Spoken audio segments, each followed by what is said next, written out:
Hi everyone. I have to apologize for my last rhetorical criticisms, oral ones. It's been really, I have a really hard schedule, so it's hard for me to get people together to come and watch me do this. So just bear with me as I just try to do this best as I can, and hopefully you guys will be informed. So to begin.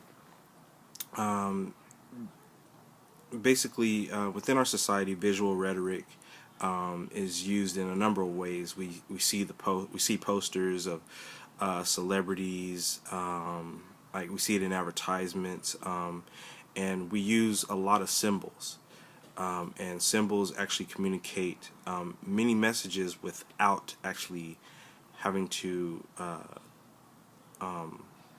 actually say anything. We can just look at the symbol, and it is a visual representation of a greater message. And this was such the case with the Virginia Tech college newspaper on April 20th, 2007, which was a tragedy in which students at the campus were shot and killed by a fellow student who was the gunman, and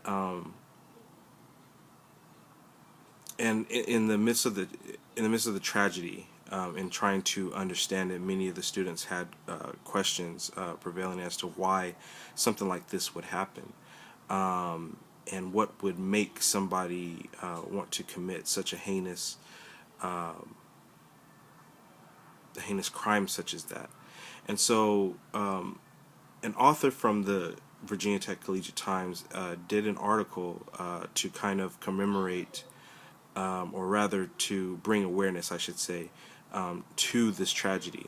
And so what the writer did was, on the cover, they basically formed these questions, and they were questions that many of the students were having, and trying to make sense and understand what was going on. And they're hypothetical questions, but basically questions that one would ask in light of a tragedy such as this.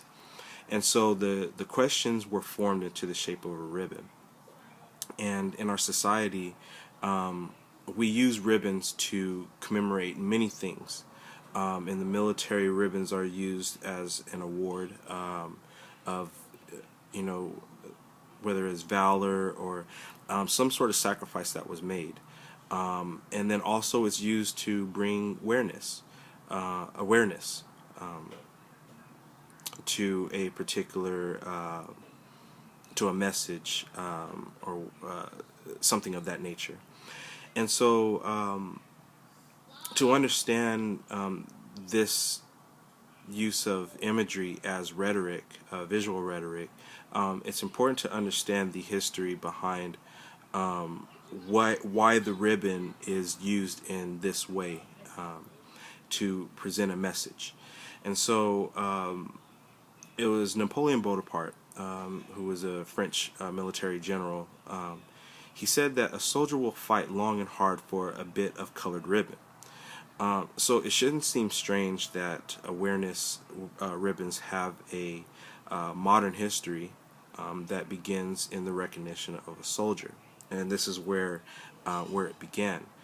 So in the 1970s, America basically had her first instance of using awareness ribbons to commemorate the thoughts and prayers that were going out for our troops stationed in harm's way. So the tradition's origins basically have been credited to a military wife by the name of Penelope Langan. And what she did is that she tied a yellow ribbon around an oak tree in her yard to symbolize hope for her husband, Bruce Langan, who was actually being held hostage in Iran. And so this actually, her doing this, using this visual rhetoric, actually inspired the song "Tie a Yellow Ribbon Round the Old Oak Tree." And so what Penelope did, was that she launched her own American tradition that actually encouraged the use of literal and metaphorical yellow awareness ribbons tied around oak. And so that's why you'll see, especially during wartime, you'll even see it today. Many you'll see, like, either military families and so on and so forth, who may have children that are, or loved ones that are actually in dangerous places like in Afghanistan or Iraq, and fighting wars. And so the military ties involved, with the origins of awareness ribbons, continued actually into the 90s. And it was done as a commemorative movement in the midst of the Gulf War in 1991. But, however, as the AIDS epidemic was really kind of coming to its peak at about that time, in 1992, AIDS activists actually adopted the power of awareness ribbons, and introduced the red ribbon to signify the passion and zeal in the efforts and investment to find a cure for the deadly disease. And because 1992 was such a pivotal year in history and in culture associated with awareness ribbons, that year was dubbed officially the Year of the Ribbon by the New York Times. So during the turn of the century, though, however, there was a new wave of awareness ribbons, and so many of you can probably attest to this, but in 2001 we saw the first use of the red, white, and blue ribbon, which was first used in January to mark the shooting in Millard South High School, and in which red, white, and blue were the colors for that school. And then we fast forward to the tragic events of September 11th of 2001, with the World Trade Centers being bombed, and or the towers coming down. Sorry.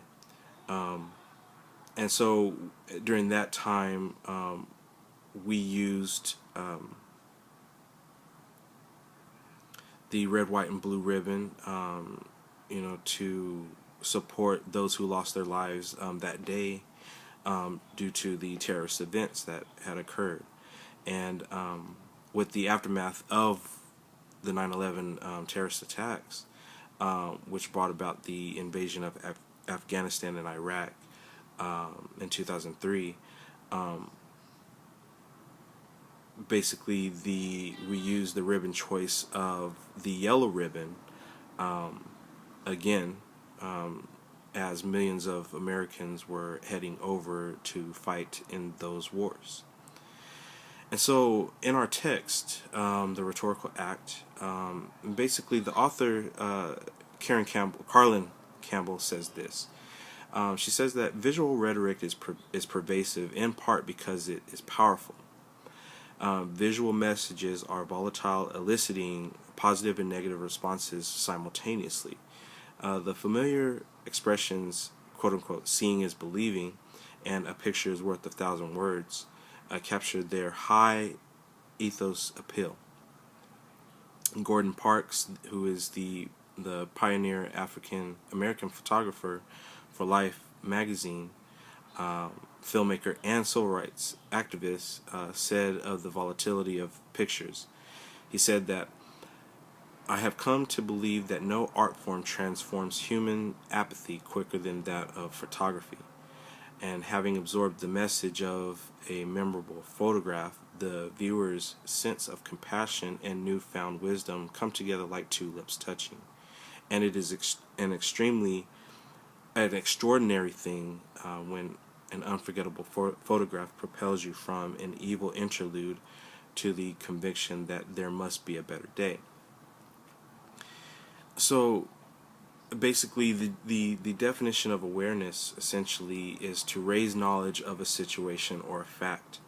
And so within a culture, awareness is important because it lets people see what is going on around them. So in terms of what happened at the Virginia Tech massacre, which is what it's known as, the author wanted to bring that awareness, using that symbology to bring awareness about gun violence and gun control, and then to have people who were not there be able to